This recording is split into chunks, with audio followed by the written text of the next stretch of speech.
Hi friends, thank you so much for stopping in today. I am so glad you are here. Come with me as I harvest these elderberries and make elderberry syrup for my family and dry some berries for the future.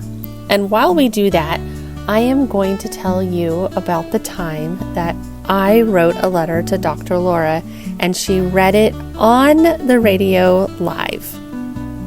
If you're new here, welcome. Hi, I'm April. Welcome to my channel, Red Rock Living, where authentic Bible-based living is talked about and the beauty of life is displayed. I do need to give you some background because you may not know who Dr. Laura is and may not know why I find it so fun that she read my letter on the radio. So Dr. Laura is Dr. Laura Schlessinger. She is a therapist who has a radio show, and I believe she is only on Sirius XM, but she does have a YouTube channel that I found, and so I'm going to link that in the description below along with her website. And she has been on the air giving advice for many years.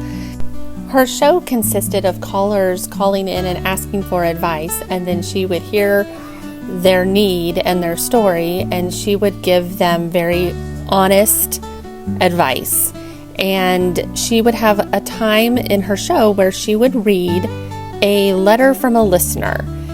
What I'm sharing with you today is about the time I wrote a letter to her 14 years ago, back in 2012. Now, I didn't have time to listen to Dr. Laura during the day. It was actually my husband who listened to her almost every day.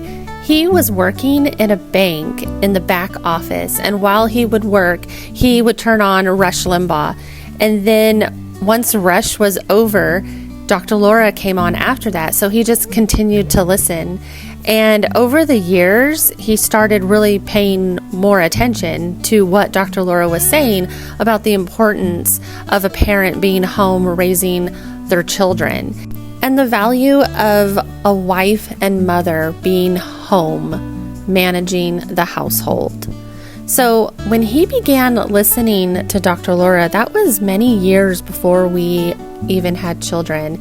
And that is another story that I should make a video on, is our decision to have children, because in a previous video I told you that having children terrified me.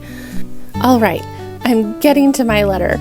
I promise. I need to tell you where I was in the background of me. And at the time, I was working at the community college in our small town, and I was managing the GED program and the remedial study classes during that time. And my job allowed me some flexibility when we first started having children. So at this time, I had a 2-year-old and a 4-month-old, our first 2 kids out of the 6 that we have now. By the time I wrote this letter, we had been working on getting out of debt vigorously for many years, and I was at the point where I did not need to work anymore. We had paid off a considerable portion of the debt that we owed, and with my second son being 4 months old, it was time. It was time for me to come home and focus on being a wife and a mom. Which now brings me to my letter.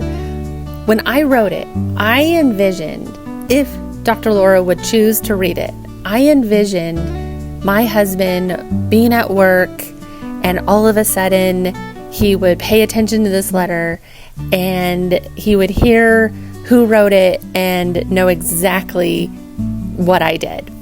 I was not expecting to be in the car with him listening to Dr. Laura just randomly, and I did not know that she was going to pick my letter. You just had to listen.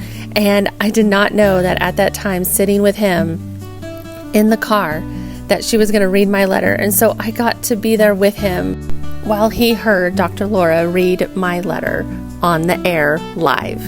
So I'm going to read that to you today.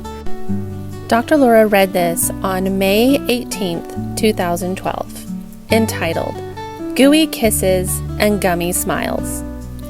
Dear Dr. Laura, they posted my job description this week. Soon I will be some unknown name on an old found document that has no meaning anymore. Business will go on as usual. Sure, some will miss me, but as time goes on, I will fade from their memories. I am good at my job, and I have always felt appreciated and valued there. But I am replaceable. I will be replaced by someone who will perform even better than I did. And to be honest, it's an odd feeling realizing after 12 years in the work field that I am just a name on a payroll who can easily be inserted with someone new.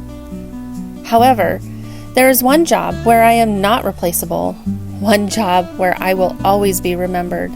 That is being my kids' mom. I am the one who teaches my toddler matters of the heart. It is I who makes sure my 4-month-old receives the physical therapy stretches 5 times a day. I am the one who gets to experience my toddler discovering a ladybug for the first time. I am the one who gets to see for the first time my 4-month-old roll over.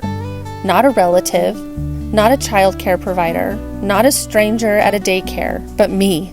Mommy, the one who encouraged this human being to develop inside of me, the one who endured the pain of childbirth, the one who provides natural nourishment. Me, Mommy.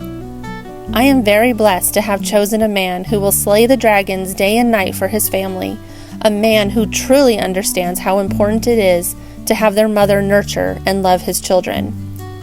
Will we have to make sacrifices to live this way? Yes! Will we have to downsize our beautiful house to keep health insurance? Maybe. Will we have to only have one car, no cable, no internet, no fancy cell phones? Already did. These sacrifices are meaningless knowing my husband and children get all of me, not a hurried, frazzled, stressed out wife and mother who only has time to fix dinner, if we were lucky, give baths and put the kids to bed before she collapses.